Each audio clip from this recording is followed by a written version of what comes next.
We are truly honored to finally be in a very special and unique place today in the workshop. Is there an official name for this particular and significant location? Oldtimer service. Oldtimer service provided by our esteemed editor-in-chief Lech Butinsky is available here. Hello, And Lech, introduce a persona here, president of the club. Krzysztof Petrik, owner of Oldtimer Service, also a long-time founder and president of the Oldtimer Club, and currently head of the Indian section and generally an enthusiast of the brand, who will try to explain to us where the name Indian Scout comes from. The name Scout itself is associated with Indian, which dates back to 1901.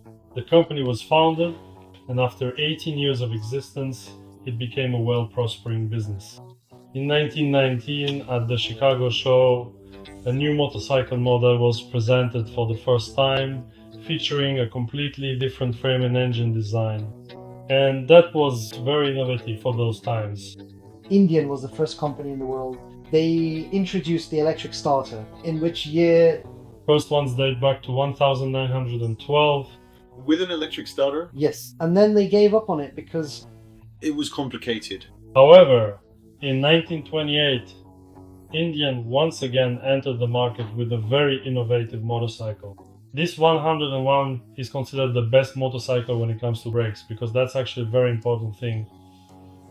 Brakes were only introduced on both wheels in 1928, in the year 1928. In Europe, all motorcycles imported from the States to Europe had to have two brakes, because that was the road regulation in Europe. And the Americans, meaning the company, let's say, since we're talking about Indian introduced two brakes on a single rear wheel, band brakes, internal and external. However, the front wheel was not braked. The skulls weren't with us for long because the company operated only until 53. And you think that later there were some complications, various attempts? The company, the Scout was produced later. That was the so-called Warrior. it was only about 5 or 6 short years ago that Polaris, the company who acquired the Indian brand, made a truly significant and enormous investment of money. Also, about 4 years ago, they unveiled the Indian Scout, which I would say is actually the opposite of what American motorcycles are all about. So, a fancy aluminum frame bolted together from 5 pieces, and the engine revs unusually high for an American motorcycle, up to about 9,000. It reaches its maximum power of 100 horsepower at 8,000 RPM. I think this Scout fits perfectly into the tradition of the small American motorcycle. Let's be honest, the world keeps moving forward, and these motorcycles have to be modern, they have to relate to contemporary bikes. They'll never stay the way we'd like them to, with the front suspension on leaf springs and looking nice. Just like if Ford made the Model T. But it definitely pays homage, yes. We talked about the color, this color, and what else? We'll have to check which is more accurate on the restored one or this one. Well, definitely not that one, because, I think this one might be closer. Since DuPont was a co-owner, there was access to those colors. Nevertheless, most of the Indians I've seen, and the ones that have been restored nowadays, are in red colors, so... You just reminded me of something else when I was coming here to Krzyszek. It wasn't actually a very long distance from Warsaw. You know what? Americans just know how to make long distance motorcycles. But once I get on it and just go for a ride somewhere, the positioning is just fantastic. The way your legs and arms are set up, you could ride it to the ends of the earth. And I think that's something all Scouts have in common, right? They were specifically made as long-distance touring motorcycles. Of course, during those tests in Spain, as it always is in Spain, it's crazy, just throttle, and everyone charging ahead. Only in the mountains and only curves. And of course, it handles it just fine. But you know what? When I sat on it for the first time, you actually sit differently on it than on the new other cruisers. Now that I look at it, even your position on this motorcycle is kind of like on the old Scout. Exactly, that's the point. It's completely different than on... Very much so. Yeah, this motorcycle basically defies any comparison with other cruiser choppers. Because in my opinion, the competition doesn't have bikes like this, where you have a high revving engine with nearly 100 horsepower in such a small frame. No, they don't.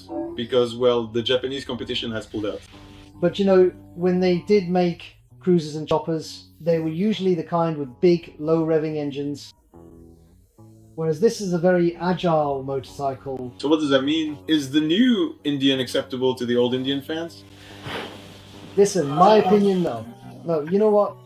Yes, our old-timer club is a member of the European Federation, and that federation at the Indian Rally Allowed it? allowed it. In fact, some prominent members of exclusive clubs in the various countries we know also have these remarkable motorcycles in their extensive collections. So let's not kid ourselves. For the price of one Scout 101, you could buy about 3 of these new ones, right? Of course.